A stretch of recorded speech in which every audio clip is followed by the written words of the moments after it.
En esta parte de nuestro estudio temprano en el libro de Josué, en el capítulo 2, estamos, recordando que el libro de Josué no solamente es un libro histórico. Ciertamente es un libro histórico que nos cuenta lo que sucedió con el pueblo de Israel mientras que salió de Egipto guiado por Moisés y pasó hacia la tierra prometida. Ahora, ese interín fue un poquito largo, fueron 40 años que pasaron en el desierto antes de entrar a la tierra prometida. Toda una generación pereció allí en el desierto y fue sino hasta la muerte de Moisés con un nuevo hombre que Dios había escogido, se llamaba Josué. Josué es quien ahora está guiando a la nación. Josué es quien ha recibido un llamado de parte de Dios para poder llevar a los hijos de Israel hacia la tierra prometida. ¿Y por qué se conoce así la tierra prometida? Bueno, porque es la promesa que Dios le había dado a Abraham hace varios años atrás. Tú vas a tener una descendencia, vas a tener una tierra y de ti va a venir una bendición que afectará a todas las familias de la tierra. Era básicamente lo que Dios le había dicho a Abraham. Y Dios estaba en el negocio de poder cumplir su palabra, cumplir su promesa. Y sin embargo habían pasado varios siglos y aún estaban lejos de la tierra prometida. Bueno, ahora en el libro de Josué es como Dios comienza a cumplir esta parte de su palabra. Y no era necesariamente porque Dios había retrasado todo esto que había sucedido, sino que muchas cosas que pasaron con el pueblo, que dejaron al pueblo de Israel en este lugar desértico.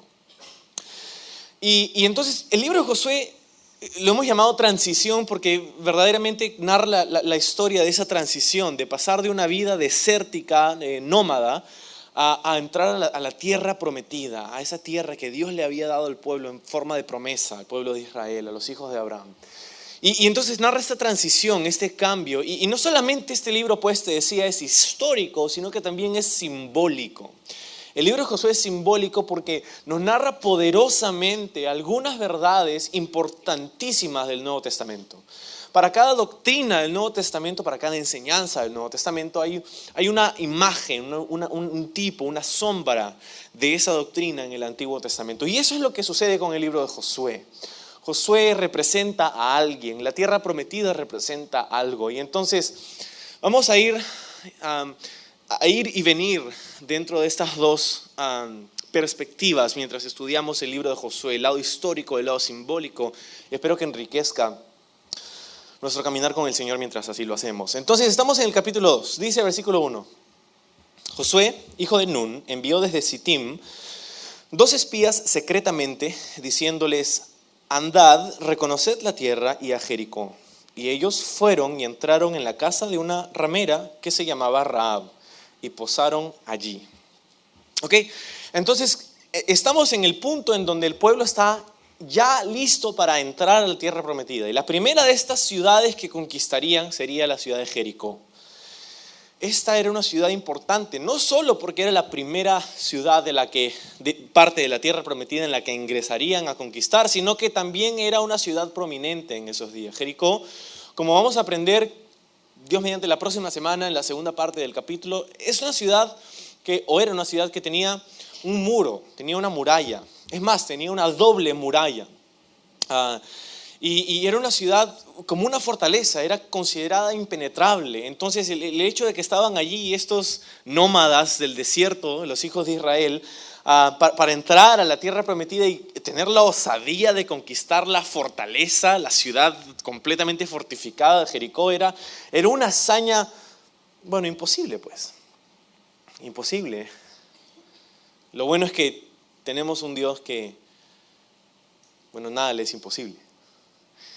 Que lo imposible le es posible a Él, ¿no? Entonces, aquí tenemos a este pueblo, está listo. En el capítulo 1, en el que estábamos hace un par de semanas, lo que ha acontecido es que Josué ha confirmado su llamado y ha comenzado a hablar con el pueblo. Dios le ha indicado que es el momento de comenzar a entrar a la tierra prometida y ahora ha conversado con el pueblo y les ha dicho: prepárense porque en 3 días vamos a entrar, en 3 días vamos a recibir una nueva vida. En 3 días vamos a vivir en un nuevo sitio. En 3 días vamos a ver la mano de Dios. Prepárense. Y es curioso, te decía hace un par de semanas, porque todo es altamente simbólico, ¿no? Es Josué, cuyo nombre es la raíz del nombre de Jesús en el Nuevo Testamento, Yeshua.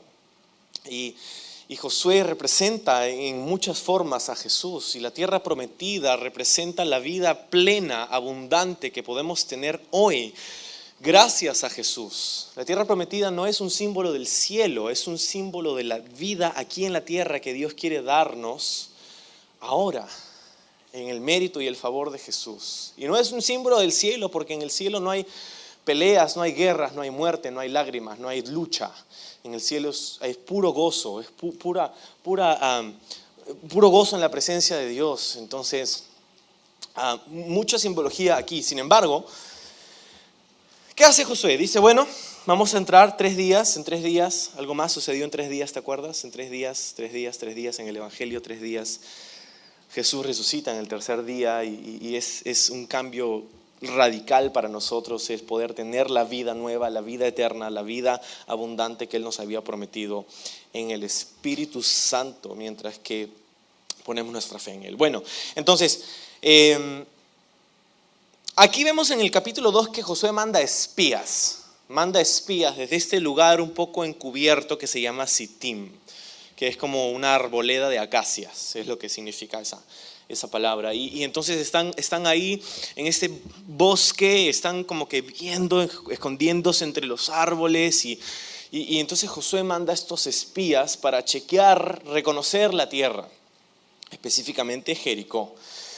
Ahora, no es la primera vez que el pueblo de Israel va a mandar espías para reconocer la tierra prometida. De hecho, 38 años atrás, en el libro de Números, Moisés había enviado una delegación de espías a la tierra prometida para reconocer la tierra también.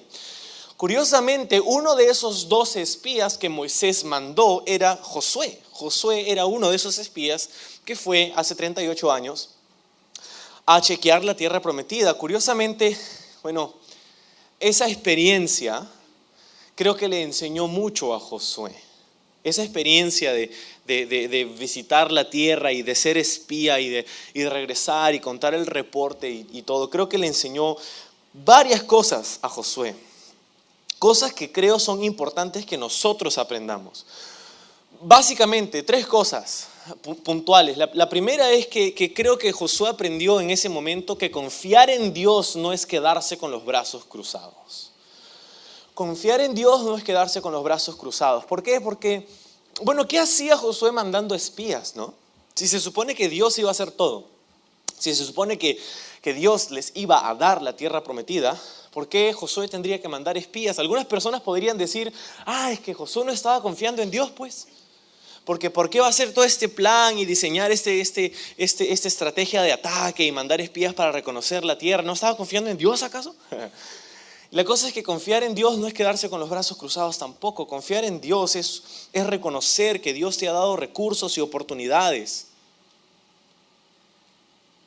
y usarlas para extender sus propósitos y hacer su voluntad. Confiar en Dios no es quedarse sentado con los brazos cruzados a ver qué es lo que Dios hace. No necesariamente es eso.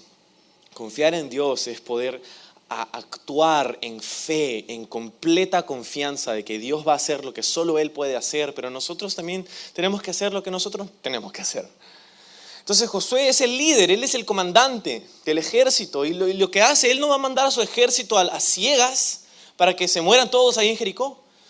Él sabe que parte de su responsabilidad es tener un plan de ataque. Y entonces envía espías. ¿No está confiando en Dios? No, sí está confiando en Dios. Está confiando plenamente en Dios, pero él sabe que confiar en Dios es ser activo, es ser sabio, es actuar considerando sabiamente las cosas que Dios pone delante de nosotros. Dios quiere que conquistemos esta tierra, sí, eso es lo que nos ha dicho, sí. Dios dice que va a ser por Él y por su gracia, sí, pero vamos a ver nosotros cómo lo hacemos. Entonces, observa lo que ha hecho Josué en este punto. Número 1, ha hablado con el pueblo y les ha dicho que preparen comida. Eso está en el capítulo anterior. Que preparen comida. ¿Por qué tendrían que preparar comida? ¿Por qué iban a tener hambre? ¿Por qué iban a estar peleando? Porque los soldados iban a estar haciendo guerra y cuando regresaban tenían que comer. Entonces tenían que preparar comida. Pero Dios va a proveer el maná. Sí, Dios puede proveer el maná, pero tú también tenías que salir a cosecharlo y cocinar, ¿no? Dios nos va a mandar delivery, ¿no? Ya, puede ser, pero Dios te ha dado manos para que cocines, ¿no? y ha provisto recursos para que hagas. Entonces Josué le dice al pueblo, vayan y preparen comida para de aquí en 3 días. Lo segundo que hace es que en el capítulo 1 es que habla con esas 2 tribus y media, ¿te acuerdas que estaban al este del río Jordán? Rubén, Gad y la media tribu de Manasés. Ellos se habían establecido al este del río Jordán en una tierra que no era parte del territorio prometido a Abraham, pero había sido una concesión. Bueno, tú sabes que siempre que hay concesiones en la fe hay problemas, ¿no? Entonces Josué tenía que asegurar, esos problemas los vamos a ver más adelante, pero Josué tenía que asegurarse de que no solamente había comida para los soldados y para el pueblo, sino que también tenía que asegurarse de que tenía la mayor cantidad de soldados posibles. Entonces habla con estas 2 tribus y media y les dice, oye, ¿te acuerdas que cuando estaba Moisés acá, tú les dijiste que ibas a mandar a tus soldados para pelear con nosotros? ¿No? Y ellos dicen, verdad, sí, es cierto, tienes razón, vamos a mandar a nuestros soldados y vamos a cumplir nuestra palabra. Entonces estaba asegurándose de tener la mayor cantidad de soldados posibles para hacer esta guerra. Estaba asegurándose de que había comida y ahora estaba asegurándose de que no estaba entrando a ciegas. Ahora mandó espías para que reconozcan la tierra, para que chequeen sus puntos vulnerables, para que vean cómo era la infraestructura, cómo funcionaba la ciudad, qué horarios tenían las puertas de la ciudad, cómo se abrían, cómo se cerraban. Una estrategia militar. Y sabes, así es con nosotros. No porque caminamos con Dios y caminamos en la fe, quiere decir que caminamos a tientas o a ciegas, o que seguir a Dios es bueno, pues no sé qué va a pasar. No es así. No es necesariamente así. Y en este ejemplo encontramos que confiar en Dios, pues, es actuar como si todo dependiera de nosotros, sabiendo que todo siempre depende enteramente de Él. Hacer nuestra parte como si todo dependiera de nosotros, sabiendo que todo depende de Él. Entonces, estoy confiando en Dios, por eso estoy estudiando. Estoy confiando en Dios, por eso estoy trabajando. Estoy confiando en Dios, por eso estoy sirviendo. Estoy confiando en Dios, por eso estoy haciendo estas cosas activamente, porque estoy confiando en Dios. Jesús explicó algo así cuando se trataba de ser un seguidor de Jesús, de Él. Y un par de veces les explicó a sus discípulos que ser un discípulo, valga la redundancia, es algo que cuesta, ¿no? Les costó, dejó todo. Sus discípulos también tenían que dejar todo y era un costo que tenían que asimilar, que tenían que calcular. En una parábola en el Nuevo Testamento Jesús decía, nadie construye una torre, nadie manda una guerra sin antes calcular el costo, sin antes saber que la puede terminar, sin antes saber que puede por lo menos tener una chance de ganar, ¿no? Y esta parábola es una referencia a la vida de fe. Ser un discípulo de Jesús no es, bueno, pues ya sé qué va a pasar, no sé qué pasará. No, ser un discípulo de Jesús es entender el mensaje del Evangelio y saber que todo depende de Él, pero es ser activo, es dar pasos de fe. La Biblia dice que el justo vivirá por la fe. Y esta no es una fe ciega, ¿no? Entonces, eso es muy importante, eso es algo que Josué aprendió, que confiar en Dios no es quedarse con los brazos cruzados. Ahora, habiéndote dicho eso, también tengo que decirte que muchas veces, como pasa con Josué aquí en el libro de Josué, Dios va a agarrar el plan de Josué, lo va a mirar, lo va a leer, qué bonito, y lo va a tirar a la basura. No. Entonces, porque como vas a darte cuenta en las próximas semanas, el plan que Josué puede haber diseñado durante estos días no tiene nada que ver con lo que Dios va a hacer en unos días más adelante. Entonces, Josué hace su plan, Dios lo mira, le dice, gracias Josué, pero yo voy a hacer otra cosa. Y muchas veces pasa así con nosotros, ¿no? Nosotros hacemos un plan, nosotros hacemos así, nos hacemos las preguntas existenciales y elaboramos el plan de 5 años y 10 años y nuestra familia, cuántos hijos queremos tener y hacemos todo el plan así, ya no tenemos ni 15 años y ya sabemos exactamente qué vamos a hacer cuando tenemos 50, algo así. Y luego nos damos cuenta que Que bueno, de hecho los planes de Dios son diferentes a los nuestros. Entonces, sí, tenemos que hacer nuestra parte y tenemos que tener un plan. Pero nunca para aferrarnos al plan en vez de a Dios. Entonces muchas veces Dios va a tomar nuestros planes y, como en el caso de Josué, los va a arrugar, los va a tirar a la basura, porque Él tiene algo mejor. Él tiene algo mejor. Ahora, Josué pensaba que iba a ser una batalla increíble, ¿no? Una de esas Infinity Wars que ha salido así, ¿no? Pero Dios va a tener un plan diferente. Dios va a hacer algo distinto, ¿no? Y entonces muchas veces Dios va a ser así con nosotros también.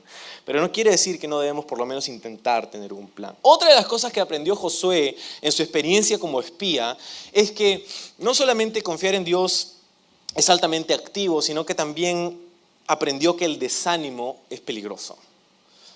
Aprendió que el desánimo es peligroso. Específicamente, que el desánimo puede llevarte al desierto. Porque ¿qué pasó 38 años atrás con esa primera delegación? Bueno, eran 12 personas que fueron y chequearon la tierra. Cuando los 12 regresaron, 10 de ellos, o sea, la abrumante mayoría, regresó con un reporte negativo, con un reporte de temor, y hay gigantes en la tierra y nosotros somos como grillos a su costado y nos van a aplastar como cucarachas y no vamos a poder. ¿Estás seguro, Moisés, que Dios te ha mandado a hacer esto? Y estaban aterrados de lo que habían visto en la tierra prometida. Solamente 2 de ellos, Josué y Caleb, regresaron con un reporte positivo. Sí, es cierto que hay gigantes, es cierto que hay dificultades, es cierto que hay cosas que vamos a tener que enfrentar, pero Dios está con nosotros y Dios nos ha prometido esta tierra, entonces vamos. Pero el problema es que el pueblo escuchó la voz del desánimo. Y directa e indirectamente, este desánimo guió a toda esa generación durante los próximos 38 años a vivir en el desierto. Porque ellos decidieron escuchar la voz del desánimo. Josué aprendió en ese mismo momento y por los próximos 38 años que es peligroso escuchar la voz del desánimo. Y espero que nosotros podamos asimilar eso también. Cuando nosotros cedemos ante el desánimo, es donde estamos en el peligro de vivir en el desierto. De no vivir en las promesas de Dios, de no vivir en los planes de Dios, de no vivir en la voluntad de Dios, de no vivir en la abundancia que Dios tiene para nosotros. Una vida llena de gozo, llena de paz, una vida llena de propósito, de saber que Dios tiene toda nuestra vida bajo control. No, más bien vivimos en el miedo, vivimos temerosos. ¿Y por qué? Porque hemos escuchado la voz del desánimo. No vayas a la iglesia, mira lo que van a pensar de ti. No hagas esto, no te acerques a Dios, no leas la Biblia, ya Dios no quiere nada contigo, ya no confieses tu pecado porque mira, eres un pecador horrible. Dios. No, ¿cómo vas a pensar que Dios te quiere usar a ti, por favor? No, y escuchamos la voz del desánimo y el desánimo nos lleva al desierto, pues, porque dejamos de tomar pasos de fe, porque dejamos de vivir por fe. Y cuando hacemos eso, nos metemos en una rutina seca. Entonces, ten cuidado con el desánimo. Necesitamos cortar las voces del desánimo en nuestra vida. Ok, no estoy diciéndote que de vez en cuando no es bueno que nos den un par de cachetadas y nos saquen de nuestro estupor. ¿No? Todos necesitamos en algún momento de la vida que venga alguna persona en algún momento y nos diga, oye, ¿sabes qué? Reacciona, no seas tarado, ¿no? Entonces todos necesitamos eso en algún momento, pero no estoy diciendo eso, no estoy diciendo que no, la negatividad, no estoy hablando de eso, estoy diciendo que necesitamos identificar esas fuentes de desánimo en nuestra vida y eliminarlas. De desánimo cuando se trata de caminar con Dios, de desánimo cuando se trata de tomar pasos de fe, de desánimo cuando se trata de vivir en la tierra prometida. En la vida plena y abundante que Jesús tiene para ti. Entonces nos desanimamos. Y somos guiados al desierto. Y Dios no quiere que vivas ahí. Él tiene una tierra prometida para ti. Entonces, Josué aprendió que escuchar la voz del desánimo es muy peligroso. Así que, lo tercero que aprende Josué es que, bueno, Moisés había mandado ¿cuántos hombres a espiar la tierra? 12. 12 hombres. ¿Y Josué manda cuántos? 2. Josué manda a 2. Dice, yo no necesito a 12, yo necesito a 2. A 2 buenos, de los buenos espías. ¿No? Así como Caleb, así como yo. No necesito a dos personas, no necesito 12, necesito solamente 2. Y lo que pienso que aprendió Josué aquí es que la voz de los muchos no siempre es la voz de Dios. La voz de la mayoría no siempre es la voz de Dios. Y la cosa es algo tan importante porque eso nos enseña que incluso en uno de los modelos de gobierno más exitosos de la historia, la democracia, incluso ahí hay defectos, incluso ahí hay problemas.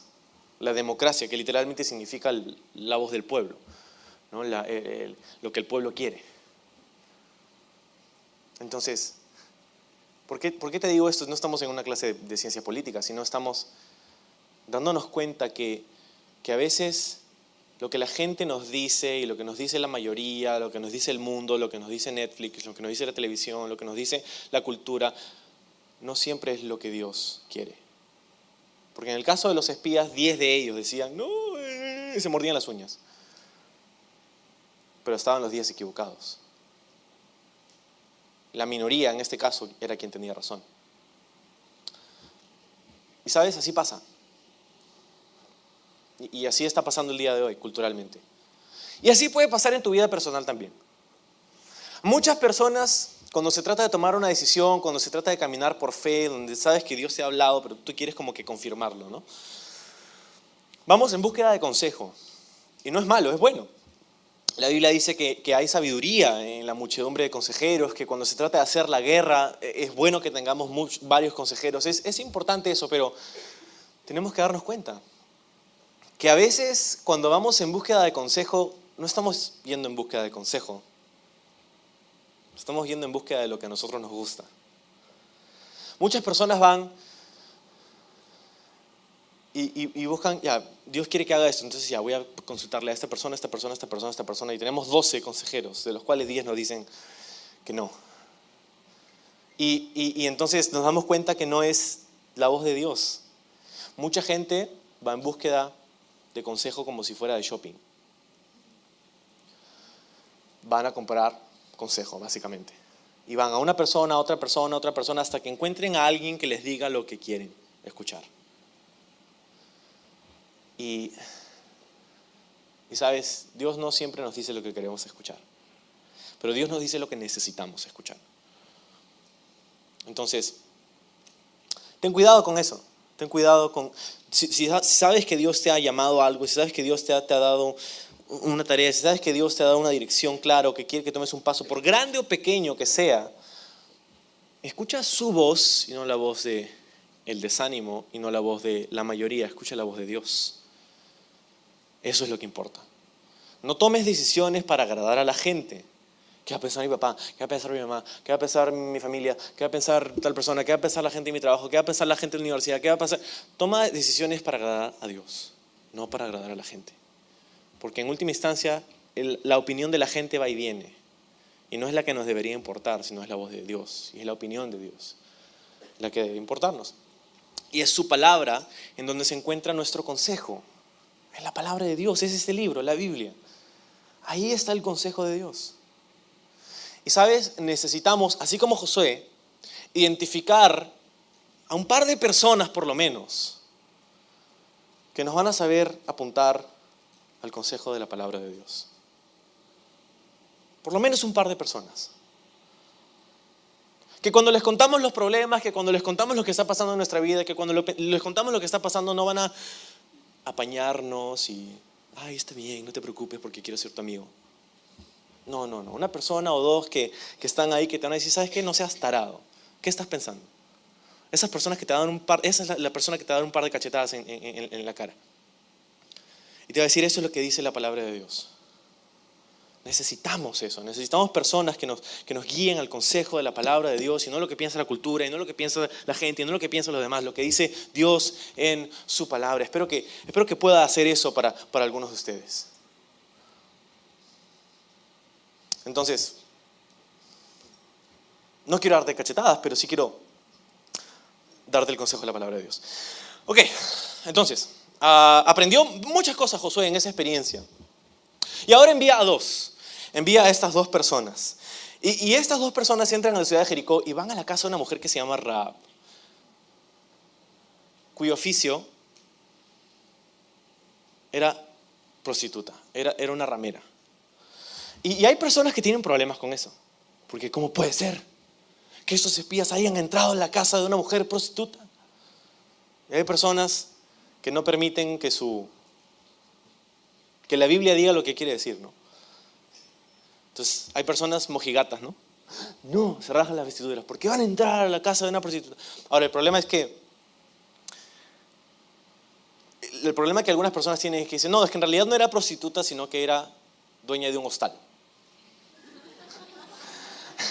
No, de verdad, porque la palabra hebrea que se traduce como prostituta podría traducirse también como aquella que guarda una posada. Ahora el detalle es que Rahab aparece en el Nuevo Testamento, en un par de pasajes. Y también se menciona que era prostituta, y la palabra que está ahí es una palabra griega que tiene solo un significado, significa prostituta. Entonces, la Biblia nos enseña claramente que ese era su oficio, era una mujer inmoral. Ella vivía, según lo vamos a ver más adelante, en el muro de la ciudad de Jericó, en el muro. O sea, y a veces decimos, ¿cómo es que vivía en el muro? Es que esa muralla era tan grande que ya sea adyacente al muro o sobre el muro podías construir edificaciones, casas. Este año, cuando tuve la oportunidad este año de visitar a Israel, una de las cosas más chéveres que puedes hacer cuando estás en Jerusalén específicamente es caminar sobre los muros de la antigua ciudad. Tú puedes subirte a los muros de la antigua ciudad de Jerusalén y caminar y alucinarte que eres Nehemías y estás ahí dedicando los muros. Es algo muy chévere. Obviamente esos no son los muros del tiempo de Nehemías, son muros mucho más nuevos que eso, pero puedes darte cuenta cómo puedes caminar encima de un muro y es como un gran callejón ese muro, el techo de ese muro. Y entonces ella vivía ahí, en un lugar altamente transitado. ¿Por qué estos espías irían a parar a la casa de esta mujer? Porque eran espías, esta era una misión imposible. O sea, estaban entrando ahí porque ellos estaban diciendo vamos a espiar la tierra, pero mira lo que está en juego. Sus vidas están en juego. Si los encontraban, los mataban, los asesinaban y no había más. Entonces tenían que hacer algo que no levantara sospechas. Entonces ellos entraron a la casa de una mujer ramera. El texto no sugiere, quiero decirte eso, el texto no sugiere para nada inmoralidad de parte de estos espías. Cuando nosotros pensamos que hay algo de inmoral, mira que se fueron estamos insertando nuestra perversidad sobre el texto. No estamos extrapolando lo que el texto dice. El texto no tiene ningún indicio de que hay inmoralidad aquí en los espías. Simplemente estaban yendo ahí. Era un plan de acción que no levantaba sospechas y que les permitía hacer la tarea que tenían ahí en mente. Ahora, llegaron ahí. Y creo que lejos de sugerir algo inmoral o perverso, a mí me parece que este texto nos da un mensaje impresionante acerca del poder del Evangelio en la persona de Rahab. Mira el versículo 2, dice: y fue dado aviso al rey de Jericó, diciendo: he aquí que los hombres de los hijos de Israel han venido aquí esta noche para espiar la tierra. Entonces el rey de Jericó envió a decir a Rahab: saca a los hombres que han venido a ti y han entrado a tu casa porque han venido a espiar toda la tierra. Entonces, lamentablemente para los espías, su misión no era tan secreta, ¿no? Porque ya el rey sabía, ¿no? Entonces, ¿cómo es que se enteró si era tan... Se supone que secreta la misión, ¿no? Es que, bueno, tú sabes, el chisme corre muy rápido, ¿no? Entonces, no solamente eso, sino que en realidad no era difícil observar a 2 millones de personas a un par de kilómetros de distancia con un pilar de fuego en la noche y una nube sobre sus cabezas durante el día. No es difícil observar que hay un pueblo nómada que está yendo por 40 años, yendo y viniendo, y se está acercando cada vez más y están diciendo que van a entrar. Entonces, cuando vienen 2 espías de Israel, a pesar de sus esfuerzos por ser espías secretos, ¿no? Era muy fácil darse cuenta que estos hombres pertenecían a ese grupo de personas y significaba problemas para Jericó. Entonces, Manda el rey de Jericó, que era más como el alcalde de Jericó, porque pues, el rey pensamos en algo, wow, una nación increíble, era una ciudad pequeña, Jericó. Y el rey de Jericó era el alcalde de esa ciudad pequeña, era rey porque era autónoma, pero entonces manda a esos hombres y dice, oye, Rahab, yo sé que han venido a ti estos espías, entréganoslos porque queremos asesinarlos, queremos matarlos, ¿no? Y entonces la respuesta de Rahab fue muy interesante. Dice en el versículo 4, pero la mujer había tomado a los dos hombres y los había escondido. Y dijo, es verdad que unos hombres vinieron a mí, pero no supe de dónde eran. Y cuando se iba a cerrar la puerta y haciendo oscuro, estos hombres salieron y no sé a dónde han ido, seguidlos a prisa y los alcanzaréis. Mas ella los había hecho subir al terrado y los había escondido entre los manojos de lino que tenía puestos en el terrado. Y los hombres fueron tras ellos por el camino del Jordán hasta los vados, y la puerta fue cerrada después que salieron los perseguidores. Entonces Rahab los esconde en el techo y le dice, no sé, ellos vinieron pero ya se fueron, mira allá, por allá, anda, corre, si te apresuras de repente los alcanzas. Y entonces los hombres van corriendo, ¿no?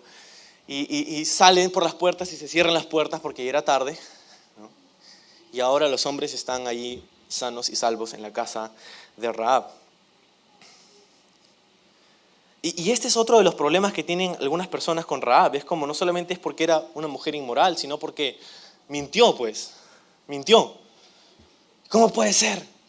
¿Cómo puede ser que Rahab haya mentido tan descaradamente? ¿Cómo no puede ser? O sea, te explico. Rahab era una mujer inmoral. Rahab no había tenido contacto con los estatutos y las leyes morales de Dios. Rahab era una mujer que vivía en una cultura pagana. La mentira era el menor de sus problemas. Entonces, esas personas que tienen un problema con Rahab, ¿no? Es como, es una mujer pagana. Obviamente va a mentir, es lo que ella sabe, es lo que ella conoce. No es que la Biblia está dando su sello de aprobación sobre la mentira. La Biblia solamente está contando la historia, es como un periódico. Tú no demandas a la editorial de un periódico por contarte las noticias. Han habido violaciones y voy a denunciarlos porque han habido violaciones. A los periódicos los vamos a denunciar. Los periódicos solamente te cuentan la historia. No están dándote su sello de aprobación sobre esa historia. En los canales de televisión te sale, ¿no? A veces esta propaganda es contratada y los puntos de vista expresados en el siguiente programa no reflejan las... ¿no? ¿Te das cuenta? Entonces, Rahab mintió. Sí, ¿y? ¿Es un pecado? Sí, es un pecado. Y la Biblia no... La Biblia está contando lo que había pasado nada más. Tranquilo. Entonces, Rahab miente y los hombres están allí. Y ahora pues... Ahora tienes a una mujer que está conversando con estos hombres. Para los de Jericó, el peor de los escenarios estaba desarrollándose delante de sus ojos. Esta nación está viniendo a invadirnos, nos van a matar. Entonces el rey está buscando a estos hombres para poder matarlos primero. Pero no contaban con la astucia de Rahab, quien los acoge y los protege en su casa. Ahora, esta también es una sombra, quizá es un ejemplo, porque, bueno, así como el primer Josué mandó a sus espías y estos fueron acogidos y protegidos por una mujer inmoral, el segundo Josué, Yahshua, Jesús, también mandó a su delegación, y típicamente quienes acogían a sus discípulos y quienes les prestaban la mayor atención eran justamente los publicanos, pecadores y prostitutas. Era tanto así que Jesús llegó a ser conocido como el amigo de pecadores por los religiosos. Eso es lo que los religiosos, los fariseos llamaban a Jesús. Él es el amigo de los pecadores porque para con los pecadores. Y ¿sabes qué chévere título? Qué título más alentador, ¿no? Que Jesús se autoidentifique o permita ser identificado como el amigo de los pecadores. No es el amigo del pecado, es el amigo de los pecadores. Él está cercano a aquellos que están contritos de corazón. Tú sabes que Jesús dijo a ese fariseo una vez que Él no había venido para los que estaban sanos, Él había venido para aquellos que sabían que estaban enfermos y necesitaban ayuda. Y el mensaje del Evangelio impacta justamente a personas que saben que personas que sabemos que estamos quebrantadas, personas que sabemos que necesitamos ayuda, personas que sabemos que sin Dios no podemos. Entonces Rahab era probablemente una de esas personas poco probables, esas personas que no son candidatos que la gente piensa para recibir la bendición de los planes de Dios y estar en todo. Entonces, sin embargo, Rahab va a demostrar fe en Dios. Una fe que va a tomar por sorpresa a estos espías. Una fe inesperada. Así deberían llamar a este estudio alguien alguna vez. Una fe inesperada porque muchas veces la fe se encuentra en los lugares y las personas menos esperadas. Es fenomenal cuando un pecador recibe a Jesús. Porque de eso se trata el Evangelio. Es refrescante cuando alguien que no ha tenido contacto previo con la religión comienza a entender y asimilar el mensaje del Evangelio. Es tan refrescante porque no tienes estos prejuicios y estas ideas, nociones preconcebidas de este sistema religioso que a veces desarrollamos. Y ¿sabes? Es tan refrescante cuando alguien que estaba sumergido en el pecado ahora entiende que tiene un Salvador que lo ha rescatado y que lo ama. Es como, es tan refrescante. El amigo de los pecadores, el Salvador de los pecadores. Muchas veces construimos una estructura religiosa cuando lo que Dios quiere es una relación personal. Dios no está interesado en este sistema religioso, Dios está interesado en tu corazón. Y está dispuesto a alcanzarte, está dispuesto a ir atrás de ti y venir a esta tierra para morir en una cruz para perdonar tus pecados. Entonces, Josué envía a esta delegación con un propósito militar, pero Dios tenía un propósito eterno, tenía un propósito divino para esta delegación. Porque lo que Josué pensó que sucedería con estos espías era muy diferente a lo que Dios terminó haciendo con estos espías. Ellos pensaban que estaban ahí para diseñar una estrategia de ataque militar, cuando en realidad estaban ahí solamente para compartir con una persona, con una mujer, para presentarle al Dios de Israel a Rahab. Esa era la razón por la que los espías estaban ahí. Y ¿sabes? Así sucede con nosotros hoy también. Tú no estás donde estás por casualidad, sino que Dios ha diseñado circunstancias específicas que han sido puestas estratégicamente en tu vida por su mano, que te permitirán cumplir con sus propósitos eternos. Tú no estás por casualidad donde estás, sino que Dios lo ha diseñado así. ¿Por qué? Porque Él quiere cumplir sus propósitos eternos en ti a través de esas circunstancias. Pero lo que pasa muchas veces es que estas circunstancias que tienen detrás de ellas propósitos divinos y propósitos eternos, muchas veces se presentan a nosotros como circunstancias rutinarias, como circunstancias monótonas, como cosas que hacemos en el día a día, como circunstancias comunes y corrientes. Y sí, a Dios le gusta obrar a través de lo común y corriente. ¿No es lo que dice el libro de Primera de Corintios? Que Dios utiliza lo necio, lo vil, lo menospreciado, lo que la gente no da ni medio chancay. Dios le gusta utilizar esas circunstancias despreciables, en esos momentos despreciables, para mostrar su gloria, para que podamos apreciar quién Él es. Entonces nunca subestimes esas circunstancias rutinarias y esas tareas comunes y corrientes que Dios pone en tu vida. Porque como en el caso de los espías, ellos pensaban que estaban ahí para hacer un plan estratégico cuando en realidad Dios los había puesto ahí para alcanzar a una persona. ¿Y qué tal si Dios te ha puesto donde tú estás para poder alcanzar a alguien más? Entonces, un ejemplo muy rápido de esto. Tú sabes, te decía al inicio, esta semana estaba en Cusco y estaba hablando con mi amigo Kenneth, el pastor, y su esposa Leti. Y una de las cosas que aprendí este fin de semana es que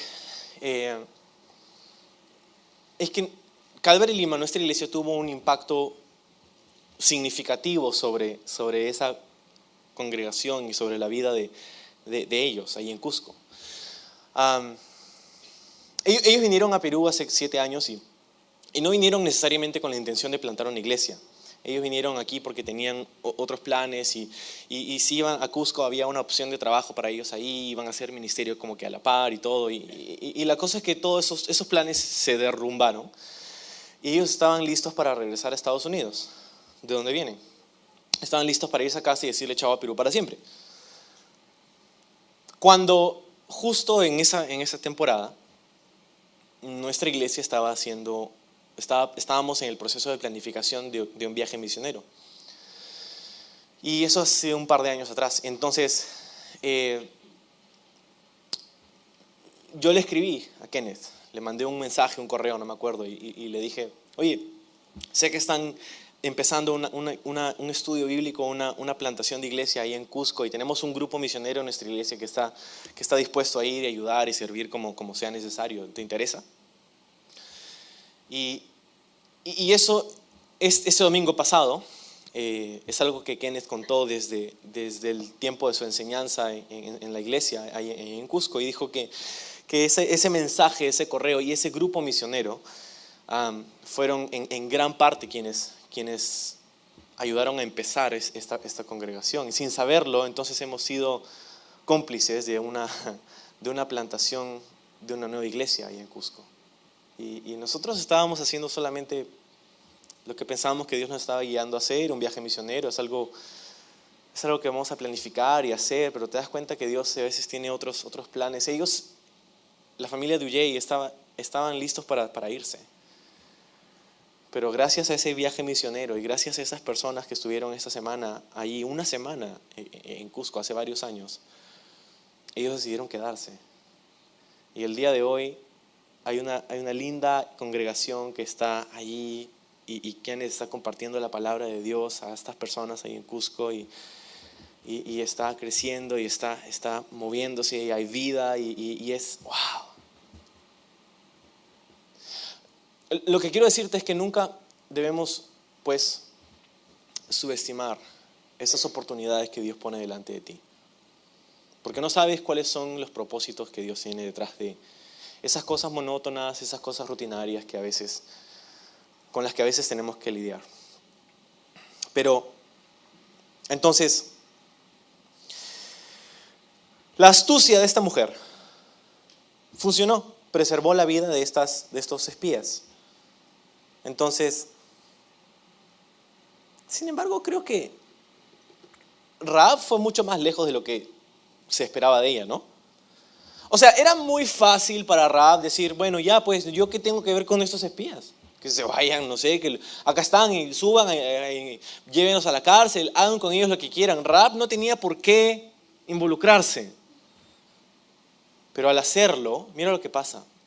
Al hacerlo, estaba pronunciando una sentencia de muerte sobre su propia vida, sobre su cabeza. ¿Por qué? Porque literalmente estaba cometiendo traición a la patria. Estaba ayudando a espías, básicamente para ellos, desde su perspectiva, terroristas. Pero los ayuda. Y no tiene que hacerlo, pero ¿por qué lo hace? Es la gran pregunta. ¿Por qué hace esto Rahab? Bueno, nos damos cuenta porque en el versículo 8 en adelante dice, antes que ellos durmiesen, ella subió al terrado y les dijo, presta atención a sus palabras, dice, sé que Jehová os ha dado esta tierra. Sé que Jehová, esta mujer pagana, inmoral, conocía el nombre del Dios de Israel. Sé que Jehová os ha dado esta tierra, porque el temor de vosotros ha caído sobre nosotros y todos los moradores de mi país ya han desmayado, literalmente dice, se han derretido por causa de vosotros. Porque, versículo 10, hemos oído, si quieres subrayar eso en tu Biblia, porque hemos oído que Jehová hizo secar las aguas del Mar Rojo delante de vosotros cuando salisteis de Egipto. Espera, ¿estás citando el Mar Rojo? Esto sucedió hace 40 años. Y ella lo sabía. Pero luego dice, y lo que habéis hecho a los 2 reyes de los amorreos que estaban al otro lado del Jordán, a Sehón y a Og, los cuales habéis destruido. Esto había pasado ese mismo año, unos meses atrás. Entonces esta mujer tenía un conocimiento bastante grande acerca del pueblo de Israel y del Dios de Israel. Conocía su nombre y conocía lo que Dios había hecho por su pueblo. Ahora, este mismo conocimiento que tenía ella, dice, tenían todos los moradores de Jericó. Ellos sabían, la misma información que tenía Rahab era la que tenía el pueblo. Sin embargo, sus reacciones son completamente diferentes. Porque la mayoría del pueblo dice que se habían derretido, se habían desmayado, estaban llenos de temor y de pánico. Pero Rahab, sin embargo, Rahab estaba llena de esperanza. ¿Cómo así? ¿Cómo es que Rahab estaba llena de esperanza cuando todos a su alrededor estaban llenos de pánico? La respuesta es una palabra de 2 letras. Fe. Fe. Rahab pudo mantener un corazón lleno de esperanza cuando todos a su alrededor se morían de miedo. Qué gran ejemplo. Esa es la razón, su fe. Y es la razón por la que se encuentra en el Nuevo Testamento. En el libro de Santiago, capítulo 2, en el libro de Hebreos, capítulo 11. En el libro de Hebreos, capítulo 11, donde se menciona una lista de los héroes de la fe. No sé si sabes, pero el libro de Hebreos, capítulo 11, se conoce como el Salón de la Fama. Los héroes de la fe. Y uno de los nombres mencionados en Hebreos 11 es el nombre de Rahab, una mujer inmoral. No solamente eso, sino que Rahab es mencionada una tercera vez, una primera vez en orden de aparición, en el libro de Mateo, en el capítulo 1 que nos cuenta la genealogía de Jesús. Una de las 4 mujeres que son mencionadas en la genealogía de Jesús es la persona de Rahab. Lo que, no sé si me sigues, pero lo que significa eso es que Rahab se convierte en un familiar de Cristo. En una de las personas que forma parte de su genealogía. Que Dios tuvo a bien insertar a Rahab en el árbol genealógico del Mesías. Literalmente hacerla parte de su familia. ¿Por qué? Si era una mujer inmoral, una mujer despreciable, una mujer aislada de la sociedad, una mujer que había tomado malas decisiones, era una mujer. Sí, era todas esas cosas, pero también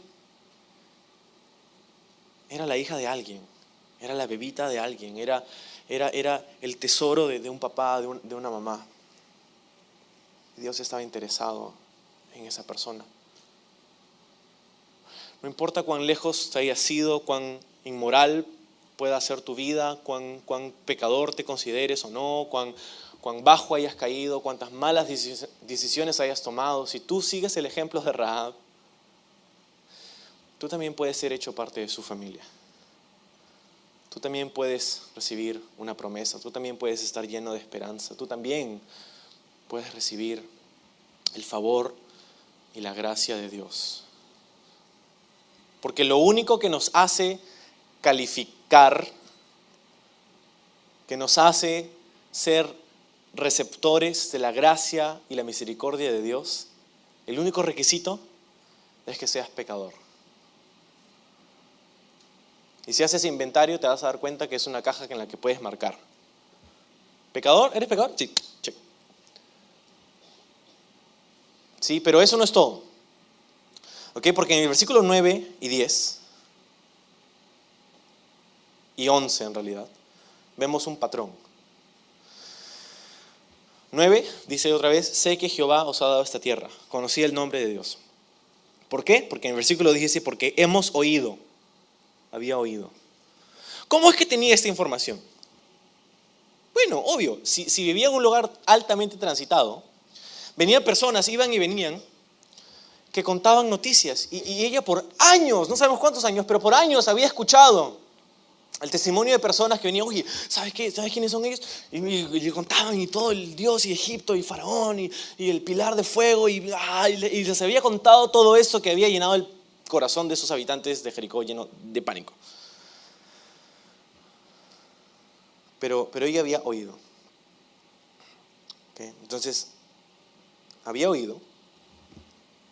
Y el versículo 11 dice, oyendo esto, ha desmayado nuestro corazón, ni ha quedado más aliento en hombre alguno por causa de vosotros, porque mira lo que dice, porque Jehová, vuestro Dios, es Dios arriba en los cielos y abajo en la tierra. ¿Por qué rayos Rahab ha pronunciado figurativamente una sentencia de muerte sobre su propia persona al ayudar a estos espías?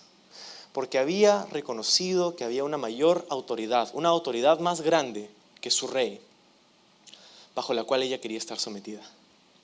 Y era el Dios de Israel. El Dios de Israel. ¿Cómo sucede todo esto? Número uno, había oído. Había oído. Y tú esta mañana estás oyendo. Pero número dos, Rahab había creído. Dice ahí, Dios es Dios arriba en los cielos y abajo en la tierra. Su nombre es Jehová. Había creído. Y número tres, había confesado. Nosotros no sabríamos acerca de la fe de Rahab, a no ser que nos habría contado con sus propias palabras. Había confesado con su boca lo que había creído con su corazón. Y según el libro de Romanos, ella es salva. Tiene una fe salvadora. Había oído, había creído, había confesado.